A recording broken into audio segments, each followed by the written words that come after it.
Welcome to this episode of What's a Beautiful Life Anyway?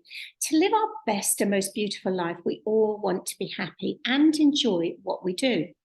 My guest today is Debbie Etherington, and she changed her career path after many years and became an author of children's books. Welcome, Debbie. Hi, thank you for having me. Oh, it's an absolute pleasure to have you here.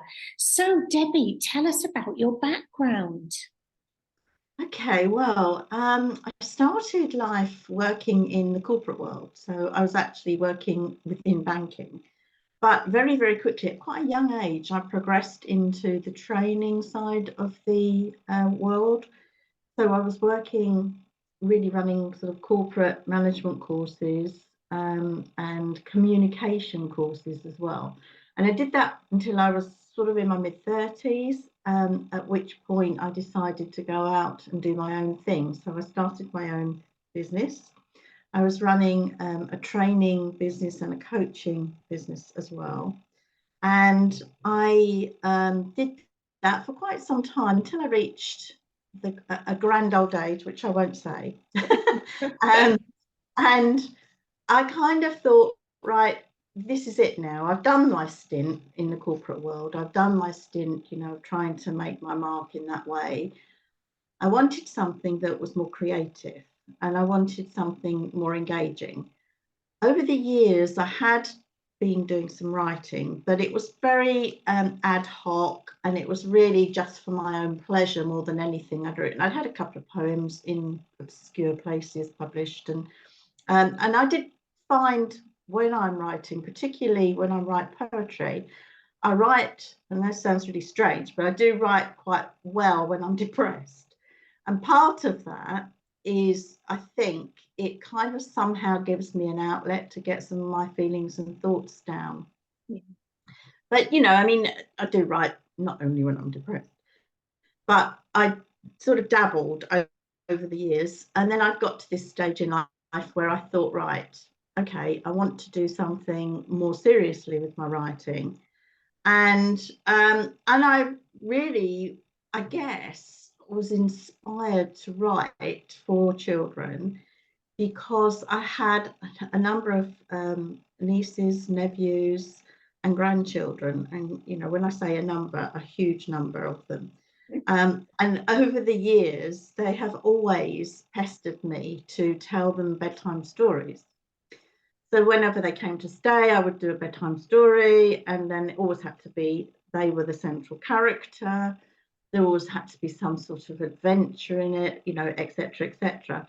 And so I guess that kind of guided and pushed me into then writing, something more meaty in terms of a children's story. Yeah, it's amazing, isn't it? So I think being in the corporate world, in the sorts of job you did, you learn to write anyway. You've got to be able to write if you're running training courses, designing courses, preparing handouts, that sort of thing for people. Then yes, you can write. I think in all of us, there's a book, isn't there? I've sat down many times to start writing a book and never done it. You should do, Jill, you should. Maybe one of these days. So yeah, and I guess I'm not surrounded by children at all. There's not really many small children in our family at the moment. I'm sure, hopefully there will be one day and I will have grandchildren. But yeah, I can imagine having children like that would help you would inspire you to write children's books. And we've had a discussion before about how important it is for parents to read and tell stories to their children, because I always did with mine from when they were babies, and they're now 23 and 27 and still like to sit and read a book. I mean, my son's dream job would be to be an editor and just get paid to sit and read books all day. It's extremely important. In fact, on my Instagram, I have just put a post on there about how important reading to children and reading with children and encouraging them to read themselves is. And I know in today's life, everything's so busy, everything's online. I mean, it's the speed of life is so much faster and much faster paced than perhaps when I was a child. But I think it is so really important. And I mean, I do, my fondest memories are of my father reading to me, particularly where I can remember a specific time of laying on the sofa. My father was a doctor, or I think he was sort of finishing off his training. And I remember him reading Alice in Wonderland and Alice Through the Looking Glass to me, which really captured my imagination. And I think it still does with some children, even though it's a very old story. And, you know, I went on to read the Chronicles of Narnia and some of those books. And that captured me, and I continued to read. And I think that's really important with children. You know, there is, because we have such busy lives, it's easy to say, well, you know, I don't have time to do it. But, you know, maybe a short chapter once an evening, or, you know, a couple of times a week is enough to foster their love of reading. And the other thing that I'm hearing as well is that because of the nature of things online and the kind of gaming and all this kind of thing that's going on, it is getting difficult in some instances to get some children focused on reading. But I think if it's done at an early enough age, that fosters it for life then. Yeah. So I yeah, absolutely, really, as you say, Jill, really important to it's do really that. important. It improves their vocabulary, their whole sense of grammar and English or whatever language you're reading in. Absolutely. And well, hopefully it will keep them away from all those video games and things. Hopefully. I'm not saying that they're all wrong, because you know, there are some good stuff on there, but I also think that should be combined with reading the written word as well. Yeah. And getting into rituals, I remember with Harry, there was one, was it Harry or Felicity? It was, well, both of them had a special Christmas story. And when it got to the whole hype of Christmas starting in the UK, they say, oh, where's the Christmas story? And Felicity's, it was called The Christmas Kitten. And the other one was very American. It was all about candy canes and leaving hot chocolate for Santa rather than sherry, as you know, we do in the UK. But for years and years and years, and even now when we have chats, they'll quite often remember those books. So I think discussing the books with them.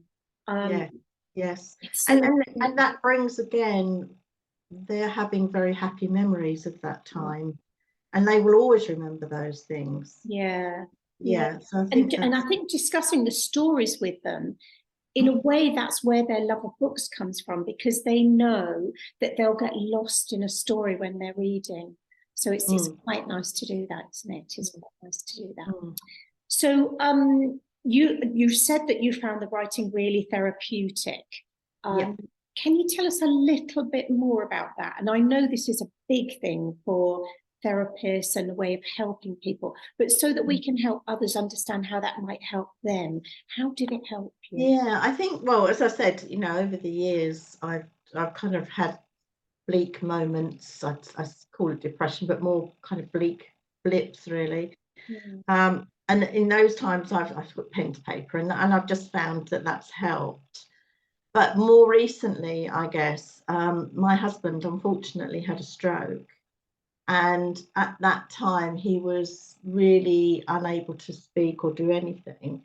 And it was an extremely worrying time. But what I found was that I was in the middle of writing, and I found my writing took me away from the situation. Obviously, I don't forget it completely, but because I had to concentrate completely on the writing and the story and build this world in my mind and create, you can't let anything else infiltrate into your thoughts.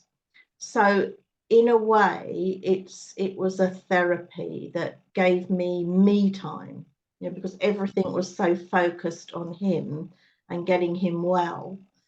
And it's very, as people that have experienced this will know, it's a very stressful time. By having something that was mine and just for me, I found, it was my outlet. Yeah, it is important. And if people, even if they're not writers, so there's something called morning pages, which started by a lady. It used to be called The Artist's Way or something, or she wrote a book called The Artist's Way. But morning pages is where you just sit down in the morning, set a timer for 20 minutes or 5 minutes to start with, and just whatever's in your head, write it down, get it on paper. And then if it's really negative, you can burn it, just get rid of it. And that's a really good way as well to help you try and make your mind feel more positive. There's a completely digressing, there's a podcast I started listening to yesterday all about longevity. And it's amazing how, I'll post a link to it in the show notes actually, let me just make a note. It's all about the more you train your mind to be positive, then the more likely you are to live for longer. And the less likely you are to be ill. If people focus on how bad they feel, how ill they feel, and all the rest of it, they're actually going to just bring more illness on themselves.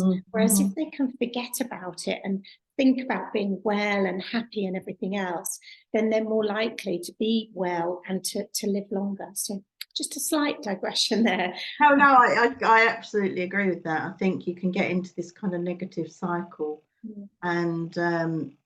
and almost in doing that, your body responds accordingly. Yeah. Barry's lucky he had you there to stay positive and help. I don't know if he'd say that now. Now he's recovered. Yeah. Oh. Now, Debbie, I know that you have a writing coach. How does that work? Because again, I've got a book in me. There's lots of people out there who'd love to write a book. How does a writing coach help you?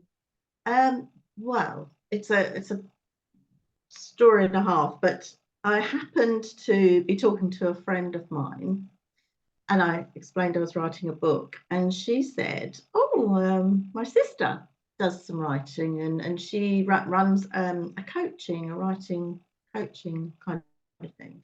I said, okay, let me get in touch with her. And cut long story short, I got in touch with her, and she runs something called the Writing Coach. And her name is Jackie Lofthouse. She's actually published books of her own, and she's got some very, very good contacts within the publishing world. Really quite famous people, and some of them have sort of been helping me a little as well. But what she does is she runs classes on Zoom. We have a write-in once a week on Zoom, which is what we did this morning. So, for example, at 9 o'clock, we'll all come onto Zoom and say what we're going to write for the next hour or what we're going to do for the next hour. And that encourages everybody to actually get writing. Yeah. And then at the end of it, we'll explain what we've actually achieved in the hour. And some will have achieved more than others. But also she does one-to-one coaching, so she will run sessions around motivation and what to do if you're getting stuck, and all the aspects really of writing a book and of publishing a book. She will focus on each week on different aspects of that. So it may be in a group as a group, or it may be on a one-to-one basis, but I have to say, without her, I don't think I would have got to where I've got. So I think the power of coaching, and I know you do some coaching, Jill, is extremely important. I think it really is a powerful tool to get you motivated and to get you into the right groove, if you like, and take your life forward in whatever direction that might be. I mean, mine was writing and publishing my book, but I really think that coaching is something that can be very, very powerful. Yeah, it's someone to keep you accountable, isn't it? Make sure you do what you say you're going to do. We all say we're going to do things every day, go to the gym or, eat healthily or whatever. But sometimes it's actually hard to follow that through. Now, yes, often when I've got a pile of chocolate in front of me, Oh, no. I know, I can't have chocolate in the house. Let me just put that out there. Okay, so your second book has been published. And I think before we say the title, we need to look at your sweatshirt. Oh, yes, I'll show you. Hang on 1 second. Let me move this down. Isn't that lovely? See Be that? kind. Be kind. That is so beautiful. That is so lovely. And I love your little brooch as well with the bee. So let's announce your book that's been published. It's called Ella and the Ancient Bee. Yes. So Debbie, tell us about it. Okay, well, I'll just give you a little glimpse. Yeah. That's the book. And what I was thinking about what inspired me to write this particular story, because the book is set in the future. It's about a 10-year-old girl, and in this world, they don't have cars anymore. They have each person, adults and children, have their own set of wings. So they use those as transport. This is the mode of transport. And I think that probably comes from the fact that I hate driving, and I hate the traffic, and I hate the pollution. And I think that's possibly where that kind of came from. And she is living in this world. She's got a best friend. She goes to school, and all the sort of normal things happen. But in the school, there are both teachers and robots. One of the robots works in the library, called Robbie, and he loves to dress up in different things. So each day he might come as Caesar, or he might come as a ballerina. So he's very lifelike. There's another robot called Nurse Click, who is not really wired for sympathy, but and she's quite kind of a little bit austere and kind of no nonsense. So there's a few different robots in there, but basically the bees have stopped making honey, and her father is a beekeeper. So they're trying to, she's quite concerned for her father, and she's trying to find out what's happened. Now, I don't want to give too much away, but she actually in the library discovers, and they don't have books anymore, they have tablets and holograms. But at the back of the library, they find a really spooky old bookcase. And in that bookcase, they find an old book with the title Ancient Bee. And when they open the book up, they find inside a map, a sort of word puzzle, like a crossword type puzzle, and a bee encased in glass, in a glass marble. And the bee looks like it's alive.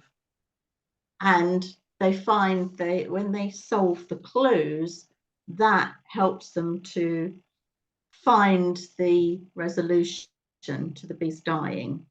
Now, in amongst all of this, they have an adversary who is one of their classmates, and she goes missing, and Ella essentially has to try and save her by fighting some very big giant spiders.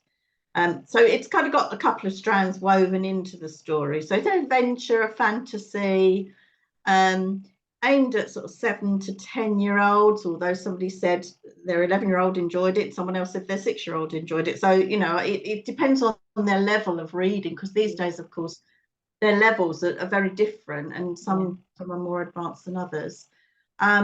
So yeah, and it's got some nice illustrations in it. So that's really essentially the story in a nutshell. That sounds amazing. I think I want to read it. It sounds really, really good. And with a younger child, it could actually be the story you pick up and read a chapter of every night to them. Yes, and I've kind of tried to do it so that each chapter finishes on a bit of a cliffhanger, so that they're wanting to then find out more. So yes, it would be one you could read each evening to them. But also there's this sort of ecological theme as well about saving the bees and how important the bees are to us. I'm going to have to get a copy and keep it for when I get grandchildren. And then it can be the story that grandma reads to them. Now, Debbie, I know you've written another book, Millie, Molly and the Fat Cat. We won't go into that too much, but that is out there if people want to buy it. Yes, I mean, both of these are on Amazon. So you can purchase them through Amazon. Yes. Yeah. What's next? Ooh. Well, the next, I am making this into a series. So the next book is about Ella, who goes to the moon with her, sorry, not the moon, goes to Mars with her friend to visit her friend's aunt who lives there. And they discover that the rivers and lakes are being polluted. And it all ties in with, now wait for it, a spa for robots. Okay. So the robots have their own spa where they can get their creaks and, you know, bits changed, and then the humans have their spa too, where they can go for their massage and creams and so forth. And it's about finding out what, you know, what's happened and why there's that pollution. Now, I am kind of on first draft of that, but I'm hoping that will be out sometime mid 2024. I also have another book which I have written called Archie and the Purple Potion Maker, which is completed, but I need to go and revisit it and do a bit of tweaking. And then when I've done that, again, I will probably put that onto Amazon. So there's quite a lot, a lot to work with over the next year. Yes, lots and lots of things to keep you busy, keep you occupied. Yes. And you're doing some book signings on Ella, aren't you? Ella. Yes, yes. At the moment, just locally, I'm doing a book signing, and I'm also trying to, well, I have been approached by some of the schools to maybe go in and do some author visits. And at the moment, I'm doing them free because, you know, I'm starting out, and the schools I know are very strapped for funds. Yeah. So I will go in and spend maybe an hour or so with the children, talk about the book, but also we'll do something interactive and fun as well. Yeah. And that should generate sales because they'll go home and talk to their parents. Yes. Yeah, I mean, yes, that would be good. I mean, it's lovely working with younger children, and you know, it should be fun. So yeah. Yeah, no, it sounds great. Sounds great. So the books are available on Amazon. So I'll make sure we put a link to the books in the show notes so people can go and order those if they want to.